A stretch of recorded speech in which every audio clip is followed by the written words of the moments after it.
Olá, meus amigos, sejam todos bem-vindos ao Edley Podcast. Hoje eu quero falar com você aí que é passageiro e a gente vai falar aqui com um cidadão, você que é advogado, todos nós aí que somos amantes de uma viagem, que gostamos de estar viajando e conhecendo vários lugares.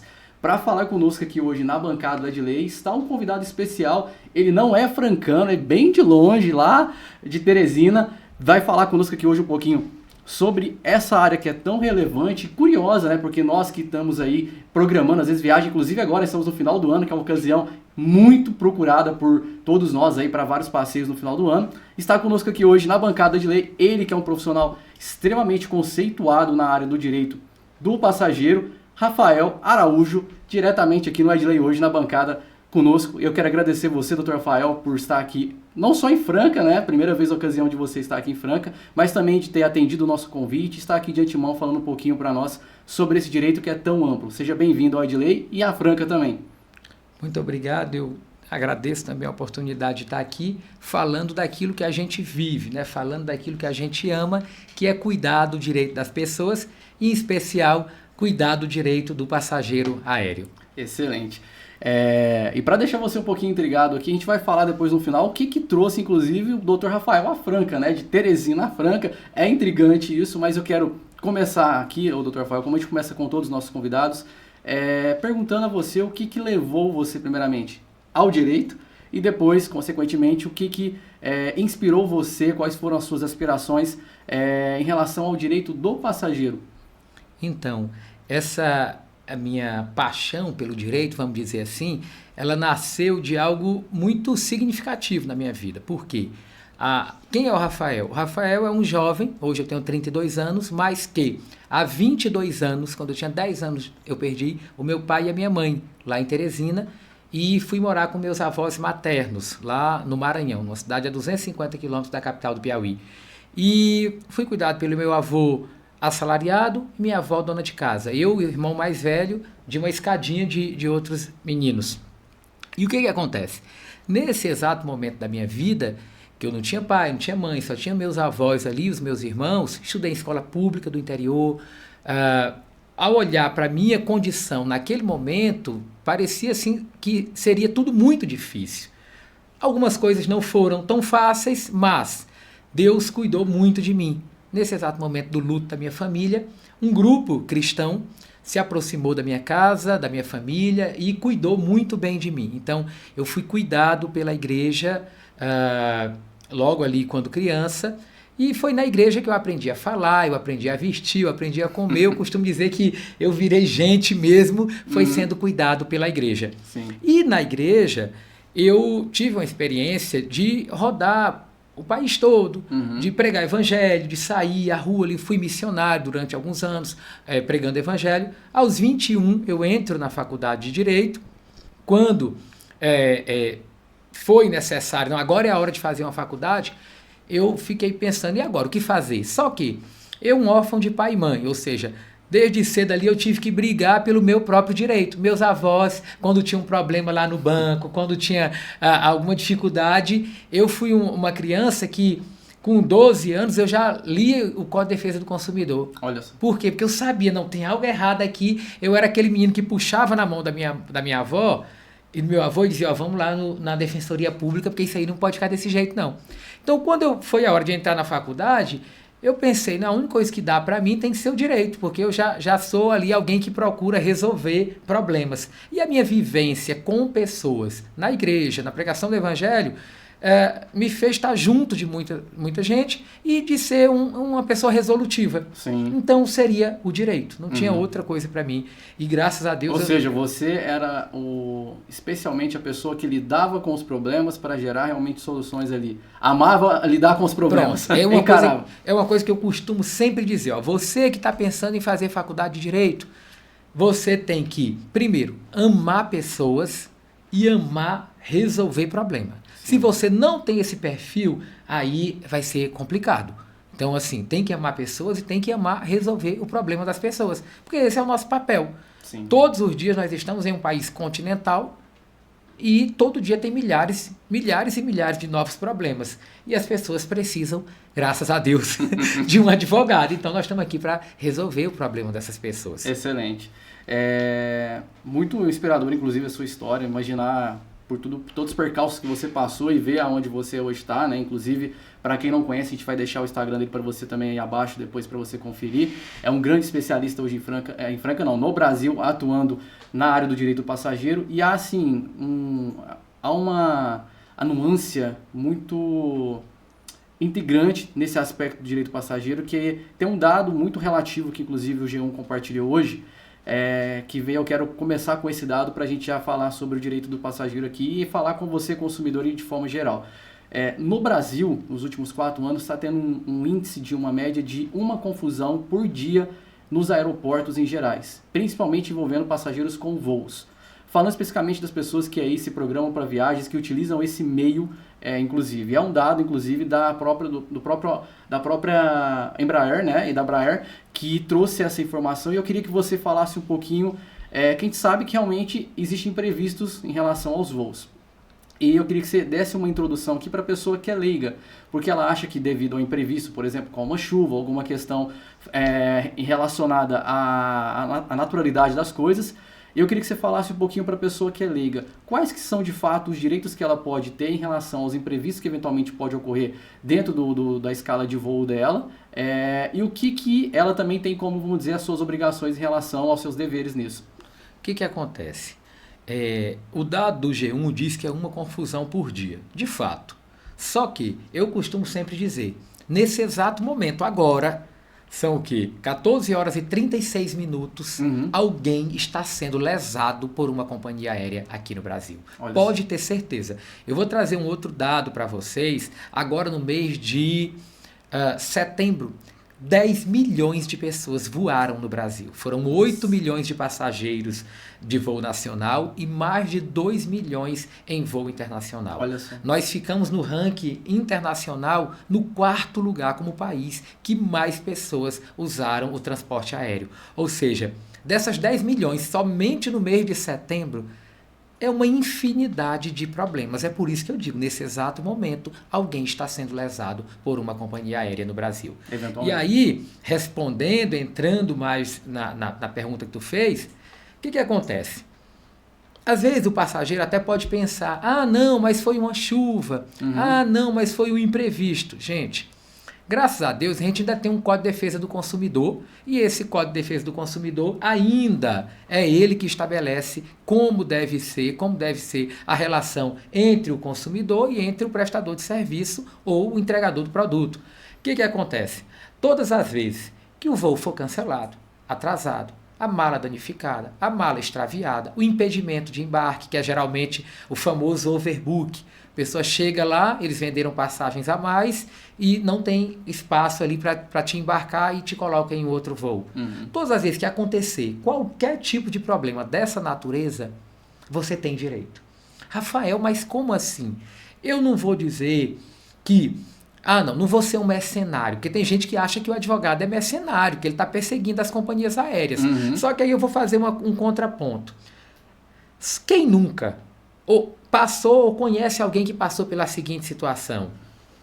Saiu de Franca para embarcar em Viracopos e aconteceu um acidente, a via estava interditada, ou uma forte chuva, algo impediu ele de chegar lá às 15 horas, sendo que o embarque dele iniciava às 15h45.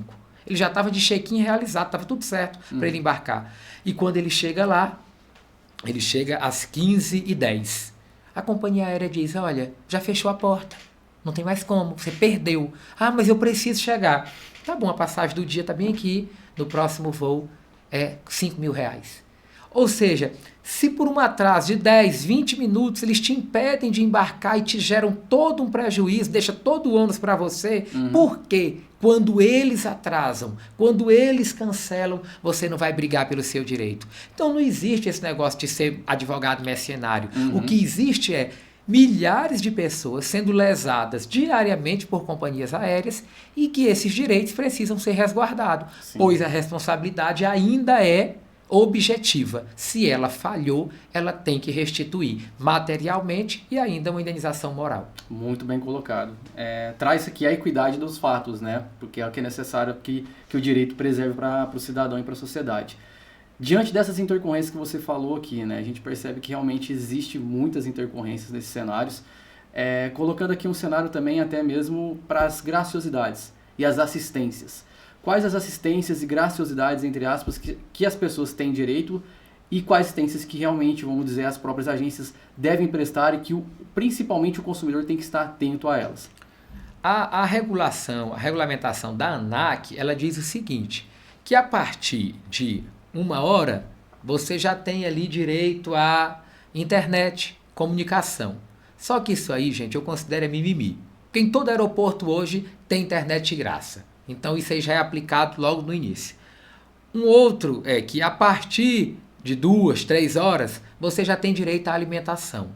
E se você não conseguir embarcar no mesmo dia, você tem direito à hospedagem, translado, até que você embarque no próximo voo, aonde você vai ser realocado. Só que tem um detalhe, mesmo a companhia fazendo tudo isso, ainda assim você tem direito à indenização moral e material, quando isso vai gerar algum prejuízo para você. Por exemplo, ontem mesmo eu fechei, o meu comercial fechou, mas eu acompanhei de perto, um casal que estava saindo de uma cidade do Nordeste e ao chegar numa conexão em BH, teve um caos lá no aeroporto e eles não puderam embarcar, perderam a conexão. A companhia aérea disse, olha, hoje não tem mais voo para Porto Alegre, vocês só vão embarcar amanhã. Só que aí tem um detalhe, mandaram eles para o hotel, pagaram a alimentação, tá tudo certo. Só que tem uma coisa, esse casal fez toda uma programação de ir para Gramado.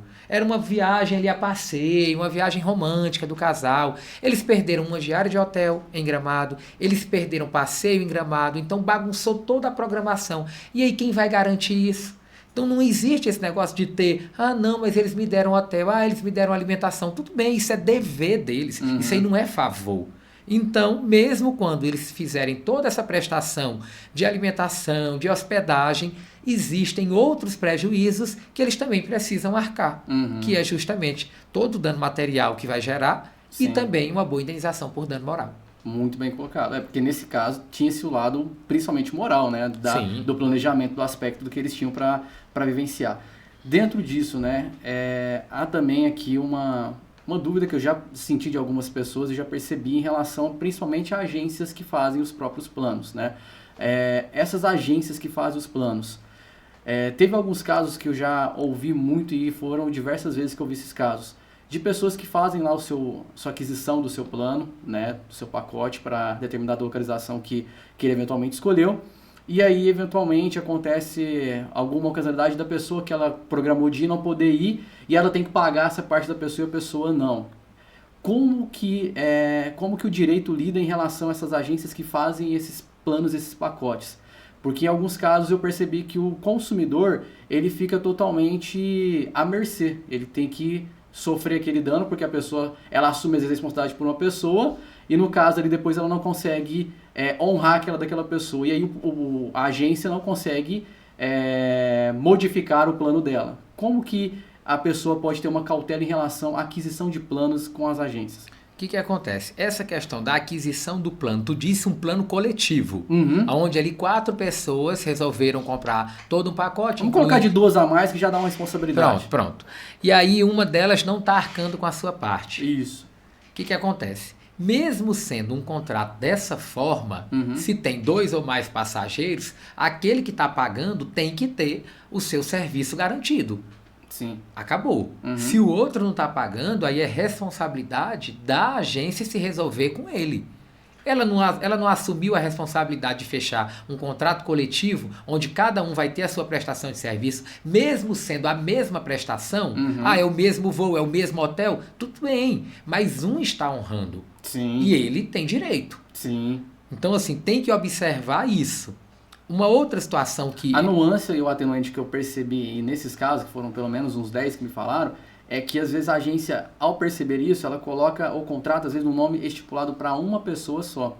Agora aí eu entendo que se eu fiz um contrato com a agência A e nesse contrato incluía viajar eu, meu amigo, o irmão dele, Uhum. e se o contrato está no meu nome, eu tenho que arcar. Sim. Eu fui. Eu Eu assumi assumi uma a responsabilidade. responsabilidade. Sim. Eu não disse que ia pagar eu, fulano e o. Não existe isso. Uhum. Então, assim, tudo bem, a gente está aqui para defender o direito do passageiro, do consumidor. Mas tem a questão do atenuante. Agora, tem um outro detalhe. Eu não consegui pagar. Nem eu, nem o outro, ou então os dois não estão conseguindo, eu estou pagando a minha parte, mas agora não vai mais acontecer. Uhum. Então, tudo bem, devolve o nosso dinheiro. Não, mas a agência não pode sair no prejuízo, tudo bem. Então, que estabeleça uma multa ali por quebra de contrato, Sim. mas que fique claro, essa multa tem que ser uma multa justa. Não é aquela multa que as agências e às vezes até as companhias aéreas impõem às pessoas. Não, tu pagou 1.000, tu não vai mais poder ir, eu vou te devolver 50. É só a taxa de embarque, um exemplo. Então isso aí isso não existe, isso é desproporcional, isso é ilegal. Eu pus esse atenuante justamente para que a pessoa tenha essa consciência de realmente entender esse dever com a responsabilidade que ela assume em relação a isso, porque a gente percebe que realmente as agências não... Quem programa é a pessoa. Sim. Então a agência se adequa à programação da pessoa para atender o que ela quer. Então eu coloquei essa dúvida que eu percebi, porque boa parte das agências às vezes não fazem essa assessoria. Então por isso que eu pedi essa orientação sua para a pessoa ter essa noção da responsabilidade que ela assume sobre isso.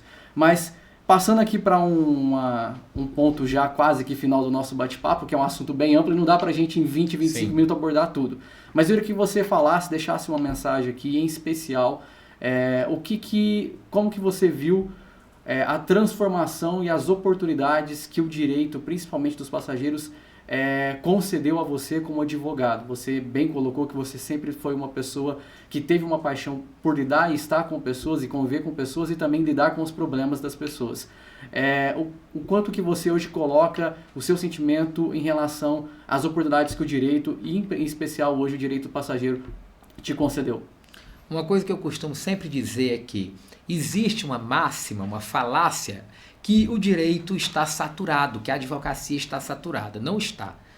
Eu vou relatar só um pedacinho de uma situação que eu passei. No dia 25 de agosto de 2022, eu com 2 anos e meio de carteira, trabalhando, eu tinha um salário fixo numa empresa de R$5.000. E advogava, porque eu entendo, gente, que fique claro, que R$5.000 para mim era muito pouco. Então eu tinha que complementar a minha renda. Sim. E no dia 25 de agosto, o dono dessa empresa chegou para mim e disse assim: Rafael, o seu salário vai cair de 5.000 para 2.000. E eu disse para ele: eu agradeço toda a oportunidade que você me deu. Até dia 5 de setembro de 2022 eu recebo R$5.000 no dia 6. Você pode contratar alguém até por R$1. Pode ser que você ache alguém, mas eu não fico. Naquele dia eu resolvi sair e preocupado. Eu estava perdendo 5.000 fixo. E ia ficar sem nada. E agora? Eu já tinha muita conta para pagar. Tinha uma vida ali para custear. Mas foi quando eu disse: agora eu vou pro digital. E aí lembrei de uma coisa. Eu viajo desde criança pela igreja, pelo serviço missionário. Eu já resolvia um problema meu, de um amigo, de um irmão da igreja. Aqui e acolá fazia uma publicação. Sim. E eu disse: isso aqui dá para escalar, isso aqui dá para ir pro Brasil inteiro. Em dezembro eu começo, de fato, com gestão de tráfego, bons criativos, um posicionamento adequado no Instagram, como vai ficar aqui meu Instagram, até para o advogado pode ir lá olhar, você vai ver, encontrar um Instagram todo pronto ali que apresenta um advogado que realmente lida com isso e que cuida do passageiro aéreo. E eu entrei no digital e ainda em janeiro de 2023 eu já ganhei o dobro do que eu recebia. Já ganhei meus primeiros honorários, R$10.000. Contratei meus primeiros advogados, meus primeiros estagiários, e em maio de 2023 eu contratei a primeira advogada. Olha. E hoje eu tenho 3 advogados, 6 estagiários, 2 comercial. Em 2023, o meu primeiro ano como advogado passageiro aéreo, nós faturamos R$1 milhão. Esse ano a gente fecha com R$2 milhões, só que a minha meta é muito mais. Hoje eu estou em todos os estados do Brasil, tenho várias OABs suplementares, provavelmente agora em 2025 nós vamos ter todas as OABs suplementares do Brasil. Por quê? Porque de fato estamos em todos os estados do Brasil e no DF, e hoje a gente quer muito mais, quer avançar muito mais. Então você, jovem advogado, ou você, advogado, que está em uma outra área e que quer aumentar a sua renda, está aqui. Direito do passageiro aéreo. É um universo de possibilidades. Porque, como eu bem disse, nesse exato momento tem alguém sendo lesado por uma companhia aérea e precisa de mim e também de você para auxiliar, para garantir o direito dele. Excelente. Esse é o Dr. Rafael Araújo, hoje aqui na bancada do Edley Podcast, falando conosco sobre o direito dos passageiros. Quero agradecer, inclusive, você pela participação aqui. E agora, para a gente aqui finalizar, eu quero pegar a pergunta e a curiosidade que ficou ali no início do nosso bate-papo. O que trouxe o Rafael de Teresina, Piauí, a Franca hoje? Então, como eu disse, hoje a gente está em todos os estados do Brasil. A gente, graças a Deus, mudou a minha realidade, a minha história, e graças a Deus os meus colaboradores também têm tido qualidade de vida. Eu acredito muito nisso. Eu sou dizimista de 20% de tudo que eu ganho e oferto deliberadamente. Eu amo a obra do Senhor porque foi essa obra que mudou a minha vida. Sim. E eu vim à Franca porque eu quero muito mais. E eu sei que Deus pode me dar muito mais. Eu quero faturar 1 milhão por mês. Só que para faturar 1 milhão por mês, eu precisava de alguém que está muito à minha frente, que já fatura isso aí, que já ganha isso aí, que vai me dar um know-how, que vai pegar na minha mão e dizer: Rafael, é por aqui, não faz isso, ó, isso aqui está certo, vamos melhorar aqui. Ou seja, para protocolar mais de 150 processos por mês, é até fácil. Agora, para gerir tudo isso aí, eu precisava de uma gestão mais robusta, de uma gestão mais capacitada. E eu vim à Franca através de um contato que eu tive lá em São Paulo. Eu conheci uma pessoa maravilhosa. Quando a gente se olhou, que compartilhou a experiência de um com o outro, a gente chorou junto. E eu vim aqui a convite da doutora Kátia, para aprender com ela, para estar junto com ela. Eu estou aqui numa imersão no escritório dela, parte da minha equipe está aqui. Agora em janeiro ou fevereiro, outros da minha equipe também vão estar aqui, imergindo nessa experiência que ela tem também de nível nacional, para nos ajudar, para a gente crescer ainda mais. Então, jovem advogado, você que já fatura 100 mil, 200 mil, 300 mil, existe um universo de possibilidades. Procure as pessoas certas, os mentores certos. Hoje eu também mentoro advogados. Sim. Mas mesmo sendo mentor de advogados, eu preciso de pessoas para me mentorar, para me fazer avançar ainda mais. Então eu acho que isso é o diferencial no empreendedorismo da advocacia. Porque a advocacia é muito mais do que ter uma carteira da OAB. É administrar uma empresa, é ver a advocacia como uma empresa e gerir ela como um empresário. Excelente, excelente. É investir em pessoas, mas também investir na pessoa nossa. Pessoa. Muito bem colocado. Esse é o Dr. Rafael aqui na bancada de lei. Quero agradecer você, Dr. Rafael Araújo, pela sua participação brilhante aqui, por todas as informações que você compartilhou conosco, inclusive por ter aberto para nós um pouquinho da sua trajetória. Eu não tenho a menor dúvida de que muitas pessoas vão ser contribuídas com todos os relatos que você aqui compartilhou conosco hoje, e desejo a você cada vez mais sucesso à sua carreira, que você continue cada vez mais expandindo ainda mais a sua autoridade, o seu conhecimento e a sua pessoa aí, para poder continuar ajudando pessoas e solucionando pessoas como um bom profissional que você é. Muito obrigado, mais uma vez eu agradeço. Que Deus abençoe aqui você, que Deus Amém. Abençoe todos que vão assistir o podcast ou algum corte e seja de fato ajudado pelaquilo que a gente compartilhou. Obrigado. Sem dúvida. A gente fica por aqui, agradecemos a você pela sua presença e participação conosco aqui. Deixamos para você depois no descritivo deste episódio as redes sociais do Dr. Rafael, como também o seu contato, e também você pode acompanhar lá no Instagram do portal Notícias de Franca os cortes desse episódio e também lá no Instagram da OAB, que é parceira aqui do Edley Podcast. Nós ficamos por aqui e até a próxima edição do Edley Podcast.